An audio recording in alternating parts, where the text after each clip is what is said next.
Hey everyone, and welcome. In this explainer, we're going to break down the absolute essential phrases you need for your very first English conversations. We're using a super practical guide to get you speaking fast. So if you're ready to go from just learning to actually speaking, let's dive right in. So, does the idea of speaking English for the first time make you feel a little nervous? Yeah, that's totally normal. But stick with me, because by the end of this short explainer, you're going to have a toolkit of simple, powerful phrases that will make you feel way more confident. Okay, first things first. Every single conversation has to start somewhere, usually with a greeting. So let's look at the absolute fundamentals of just saying hello and introducing yourself. You'll see, it's a lot easier than you think. And here we go, a classic back and forth. You start with a simple hello, I'm, and then you ask, what's your name? And the reply is just as easy. My name's Peter. Nice to meet you. It's friendly, it's simple, it works. But did you notice those little apostrophes in I'm and names? That's actually super important. Let's talk about why. Okay, so this is your first huge tip for sounding more like a native speaker. People who speak English all the time almost always use these short forms, or what we call contractions. So I am just becomes I'm, what is becomes what's, and my name is becomes my name's. Using these will instantly make your English sound so much more natural. And look, this isn't just my opinion. The source material itself really hammers this home. It says right here that using the short form is just more natural. So what's the big takeaway? Start practicing these right away. Okay, so you've said hello. What's next? Well, you keep the conversation going by asking a few simple questions. This is how you start to actually get to know someone. After you've got the names down, this is probably the next question you're going to hear. Where are you from? It's a really simple, friendly way to learn a little bit more about somebody's background. And the cool thing is, the answers you get can come from literally anywhere in the world, right? Someone could be from Russia or Japan or Brazil, you name it. This one little question really opens up the whole conversation. And how do you answer it? Well, it's just as easy. I'm from, and then you just say your country. I'm from Russia.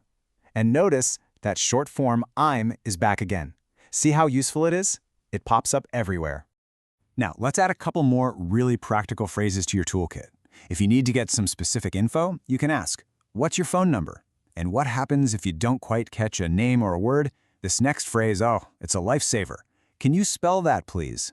It's super polite and it shows you're really paying attention. All right, get ready for what is, I think, the most useful tool in this entire explainer. It's just one single word, but it unlocks your ability to ask for pretty much anything you need, and to do it politely. Yep, that's it. The word is can. It's so simple, right?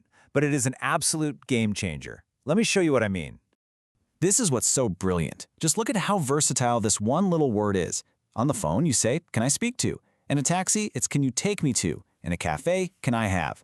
It's one simple structure for three totally different, totally common situations. Think of can as your universal key for asking for things. All right, so we've got all these little pieces, right? The greetings, the questions, the magic word. Let's see what happens when we put them all together in a real-life situation. This is where it all clicks. Okay, picture this. You're in a taxi. You kick things off with our magic word. Can you take me to the George Hotel? Perfect.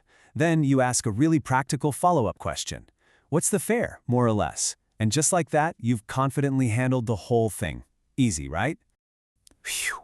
Okay, we've gone through a bunch of stuff. So let's just boil it all down to the absolute must-know phrases. These are the ones you want to practice until you don't even have to think about them.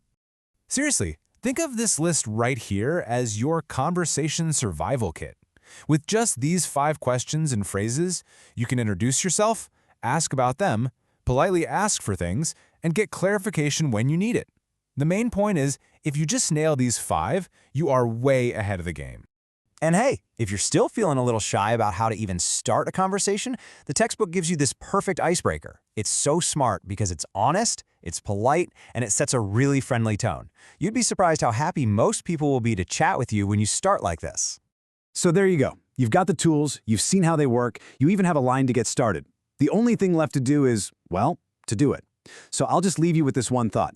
What's your first English conversation going to be? You have the words now, so go make it happen.